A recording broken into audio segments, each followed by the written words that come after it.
hello guys welcome जिदरे GI থাকিবলৈ অক্সিজেনৰ প্ৰয়োজন ঠিক তেনেদৰে ইণ্ডিয়া টিমত এজন অক্সিজেন হিচাপে এজন ফিনিশাৰৰ দৰকাৰ এইটো কথা আপুনিও জানে এমএসডি যেতিয়াৰ পৰা মানে ইণ্ডিয়া টিমৰ পৰা ৰিটায়াৰ লৈছে তেতিয়াৰ পৰা এটা ফিনিশাৰৰ বহুত প্ৰয়োজন আছিল আৰু এই ফিনিশাৰজনৰ মানে ভূমিকাটো কোনেও মানে ইণ্ডিয়া টিমত পূৰণ কৰিব পৰা নাছিল কিন্তু গাইস ইণ্ডিয়া টিমৰ ফ্যান্সসকলৰ আশাৰ প্ৰদীপ হৈ এজন খেলুৱৈ দেখা দিছে আৰু সেই প্লেয়াৰজন কোন আপোনালোকে নিশ্চয় ইতিমধ্যে গম পাইছে হয় গাইস মই গৈ আছো ইণ্ডিয়া টিমৰ ফিউচাৰ দা ফিনিশাৰ ৰিংকু সিঙৰ কথা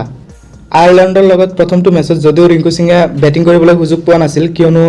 মানে যেতিয়া আয়াৰলেণ্ডৰ বেটিং শেষ হৈছিল তাৰ পিছতে ইণ্ডিয়া টিমৰ বেটিং আৰম্ভ হোৱাৰ কিছু সময় পিছতে বৰষুণ আহিছিল তাৰ বাবে ৰিংকু সিং আৰু শিৱম দুবে এই সকল প্লেয়াৰে মানে বেটিং কৰিবলৈ সুযোগ পোৱা নাছিল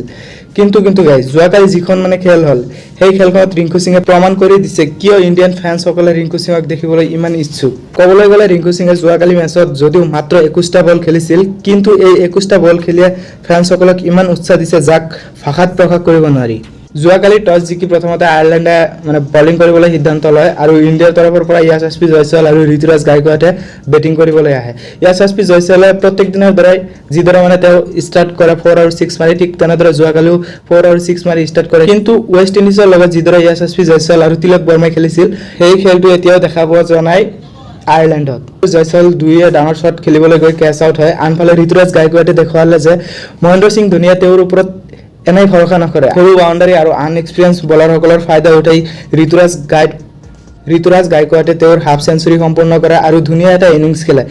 ইয়াৰ মাজতে সঞ্জু স্যামছাঙে এটা বহুত ইম্পৰ্টেন্ট ইনিংছ খেলে মাত্ৰ 26 বলত 40 ৰান বনায় ইয়াৰ পিছত মানে ইণ্ডিয়া টিমৰ যিটো স্কোৰ আছিল সেই স্কোৰটো মানে গতিটো কমি আহিছিল 3 ওভাৰত মানে 15 ওভাৰৰ পিছত 3 ওভাৰত মানে এটা বাউন্ডাৰী অহা নাছিল কিন্তু ৰিংকু সিঙে 19 নম্বৰ ওভাৰত বাউন্ডাৰী কমিটি পূৰণ কৰে আৰু এইটো ওভাৰতে ৰিংকু সিঙে দুটা 6 আৰু এটা 4 লগায়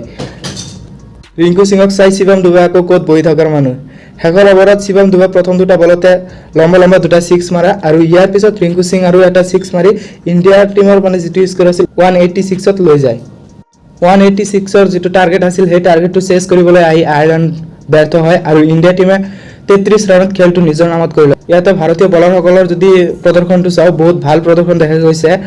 ইয়াত কেপ্টেইন বুমৰাহ দুটা উইকেট লৈছে আজদীপ সিঙে এটা উইকেট লৈছে ৰবি বিষ্ণয় আৰু কৃষ্ণাই দুটাকে উইকেট লৈছে তো গাইজ যদি আপুনি এনেকুৱা ধৰণৰ ক্ৰিকেট ৰিলেটেড আপডেট পাব বিচাৰে দেন আমাৰ চেনেলটো সাবস্ক্ৰাইব কৰি ল'ব